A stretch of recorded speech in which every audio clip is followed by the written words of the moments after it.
All right, guys. So there was a dev stream for Diablo 4 the other day, and it was a pretty long stream. And like a lot of people, I myself didn't get a chance to catch it due to streaming and everything else. So Canon did put up like a TLDR of it. So we're gonna look at it sort of as an outside person who hasn't played a lot of Diablo 3 recently, that's wanting to get into Diablo 4 and see how this kind of looks for somebody that will be kind of a new player going into it. So let's hop into it and let's see what he's got to say. Big updates as well as a bunch of questions answered in the latest dev stream for Diablo 4. In this video, we're going to be going over every single thing, all the keynotes that was mentioned in the dev stream in TLDR fashion. Now, as you can see here, there is a post that they made on the website that goes over and just kind of spark notes what they went over, but there are a lot of missing details that you might find interesting. So I've written them all out here in my notepad, and we're going to be going over these one by one. So we knew about the early access, right? And there's two different like betas. Will probably take place in the first one, if not the second one as well. So it looks like first beta is only 3 classes, second one is all 5. So we get Druid and Necro for the second one. It's kind of sad they're not doing them both at the same time, to where you can't play like Druid and Necro the first time, but that's okay. The world bosses are active. So it looks like 4 different spawn times. World bosses is level 25, will probably be a little bit different because it's not max level, so we'll see how it works. As fast as we can. All right, let's see what he's got here. First thing that they started with was the early access being March 17th, which we just went over that. Start at 9 a.m. Pacific time. 9 a.m. So it's like what, like 1 my time? On March 20th, noon Pacific time. And it's the same 17, beta. 18, 19, 20. So it's 3 days. So it's probably Friday, Saturday, Sunday. Sorcerer. The second weekend, you can play all 5 classes, which means the Druid and the Necro will be available. Which is the Necro is what I want to play. The server capacity and the balance on the classes. So feedback's going to be pretty big there. There will be a world boss active. There will be 4 spawn times on each Saturday. The boss is called Ashava. I hope I spelled that correctly. And it is a... So my question is it going to be like an MMO where there's set spawn times, or is it just going to be like instance-based where people show up and it just respawns? Or are you going to have to set or use some sort of like secondary tracking app to say, these world bosses spawn at this time. If you're not on, then you don't get them. So I'm curious about that. Level 25. And I don't know if that's going to get answered, right? Like in the beta, or if we're going to have to wait till the actual game goes live. World bosses, you just show up and other people will be there. Camera pulls out. It's all seamless. 12 players can fight a world boss in one single instance. So 4-player parties. To say that the party sizes later on were 4-man parties. So I'm assuming that's interesting. 3 parties here per world boss. Minimum and recommended specs here. They say that you can play console, or excuse me, console players can play during the beta, and that is listed right here. Here are the minimum and recommended specs. Let's look at those specs real quick. So pretty low minimums. Actually, pretty low specs across the board. I don't think most people are going to have much of an issue. It looks like this is built to really allow older hardware to compete. So we'll need to see what it is to play Ultra, because that just says recommended specs. That doesn't say to play like Ultra or anything. Here. Ray tracing will be available after launch. Preload will be available a week before. So it's kind of disappointing that ray tracing is going to be available after launch, especially in a game like this that doesn't really look like it's too demanding. This would be a perfect game to get like some really good ray tracing and like max it out without taxing a system. But we'll have to wait and see. For beta, consoles can play couch co-op. Each person will need their own Battle.net account, though. No idea what couch co-op is. To open beta progress carries over. There will be a wipe after the beta, and 5 zones. So the early access to open beta progress carrying over is actually really nice. So that means you can really try to do everything. And if you miss testing something in one beta, so say you miss testing something in the early beta, then a video or something comes up and it's something you want to try yourself, you'll still have those characters and be able to access them in the second beta. So that's actually going to be a really good thing. In the beta test. Beta rewards for the launch are right here. You'll get the initial casualty title by reaching Kyovish fucking cute character during the beta test. You'll get the early Voyager title by reaching level 20 on one character during the beta. And finally, you will get this adorable little beta wolf pack. It's a wolf? I thought it was a fucking... I thought it was a bat. I like that. To level 20 during the open beta test, which is open for everyone. Then they go on to talk about the armor system. Oh, which by the way, they also said that the devs will be playing live with the community on the 24th. That's interesting. Via live stream. Oh, then the next thing that they go over. That's is interesting. the I'm sure. And I'm sure they'll be playing with like maybe a lottery system and then whatever content creators they get. So they kind of go into a lot of detail here with how damage is being scaled with armor. So to go over this really quick, chest armor and pants provide more armor value than that makes sense. Gloves, which provide the smallest armor value. Item power will represent the power of the item. Items no idea what that means. Based off of the monster's power. Item power represents how strong a gear piece is. Okay. High item power usually means it's more powerful, but not always, depending on the pack. So it looks like it's like an eye level system like you'd see in any MMO or anything like that. And typically the higher eye level, right, it's just going to be better no matter what. Like they said here, it's probably going to be on the passives, but I would imagine almost any eye level upgrade is going to be an upgrade. Passives is what they confirmed. Armor value is tied to item power. That makes sense. The item power, the higher the armor value. Which goes back to what we just said. Versus Diablo 4, there's a little bit of a difference here with elemental resist. Armor not only mitigates physical damage, but it also absorbs a certain amount of non-physical damage.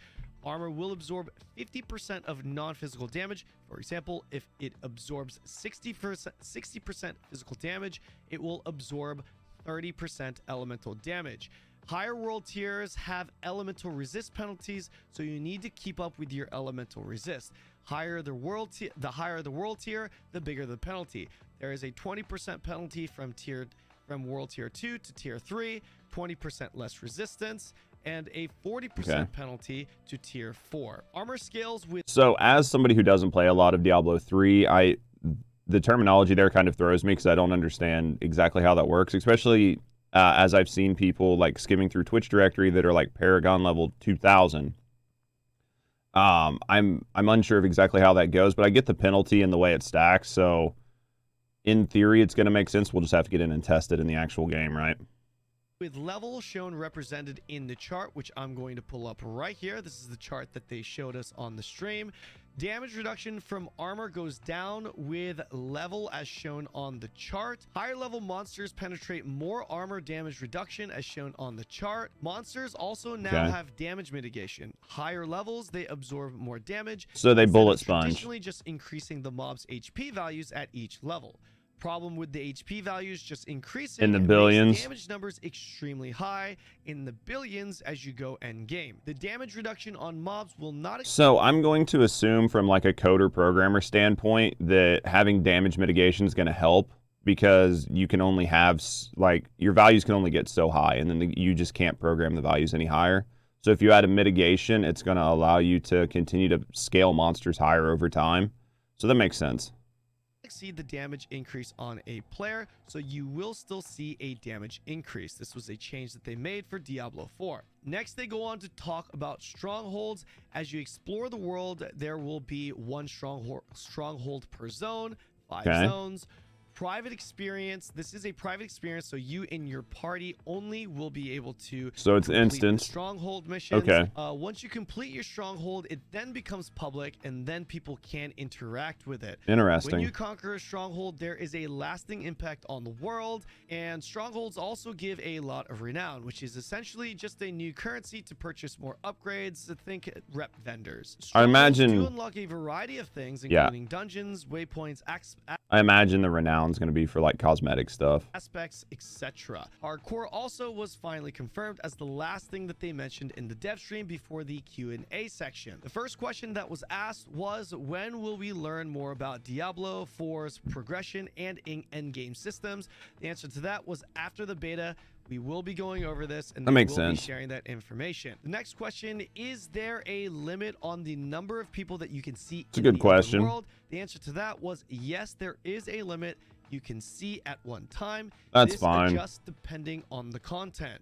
More on that, they said that they wanted Diablo to feel desolate. They don't want players to lose immersion by seeing a lot of people. That makes sense. Strongholds and dungeons, they will only see the people that you have in the party, but when strongholds are open to public after completing, you'll see more people, but not a tremendous amount, not a lot. That makes World sense. bosses, open world events, however, you will see more players in that area. I think they confirmed earlier. When you go into town, you'll see the most players. That, I mean, see, all this makes sense. Bosses, for example, all that makes sense to keep like the world feeling desolate and keep the immersion. So I mean, it all makes sense to me. Go to town, however, this is where you're going to see most of the other players, where you can party up, you can see their gear, their cosmetics. It will feel like a city. Now, to me, this sounded like kind of like a hub-based MMO feel. That's just obviously my thinking, of course. The next question was, can you stream the beta? Obviously. Yes, you can stream the beta. And then they went on to confirm a few other points here. The game will support ultra wide, supports 3x1, mega ultra wide, little type of the mega ultra wide. They will see black bars, so like the super juiced ultra wide monitors. That's a big. On the PC that's big. With a controller, and but you Diablo shouldn't. 4 you shouldn't play on the PC with controller. You shouldn't. Will also have seasons. Yeah, sorry if that triggers you. You shouldn't. More info on the first season as we get closer to launch. So seasons, seasons are going to be nice because that's going to hopefully keep the content fresh. They do want each season to really change and be different. That'll be interesting. I want to see how they do that. Rune words also being worked on to reach player expectations.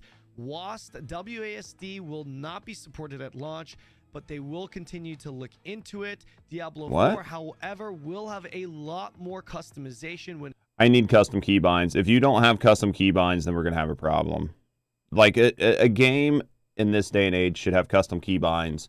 If I can't switch it to SDF, then the game's not doing something right. It comes to buying. I mean, I'm going to use a 6-button mouse, and I think a lot of people use like 6 and 12-button mice, but you definitely need to be able to customize. It's in controls compared to Diablo 2 and Diablo 3. Party sizes, as I mentioned earlier, was confirmed to be four players per party. And the final question that was asked was, is there trading in Diablo 4? And that was being asked and spammed in the Twitch chat.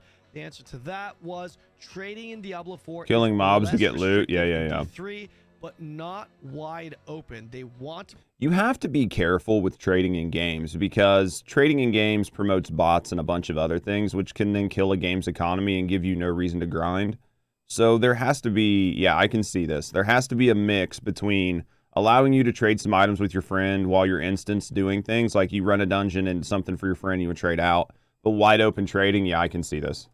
Protect the game loop of killing mobs to get loot, but they do understand that some people want that open trading. They're going to try and balance it to a certain degree, but the concept of wanting to protect the game loop of killing mobs to get loot is I get it, man. Going to supersede everything, and that will be the priority. Finally, the last thing that they mentioned was, yes, there are treasure goblins in Diablo 4. So based on that video, I have a pretty decent feeling going into it that the game will be okay. There wasn't anything there that was groundbreaking. Like, there wasn't anything there that I didn't expect. But I do think there was some good information in their live stream. And I'm excited to hop in and try it out. So hopefully that information was good for you guys. Hopefully you guys enjoyed that. And hopefully you took something away from it. You found something informative. And we will see you next time.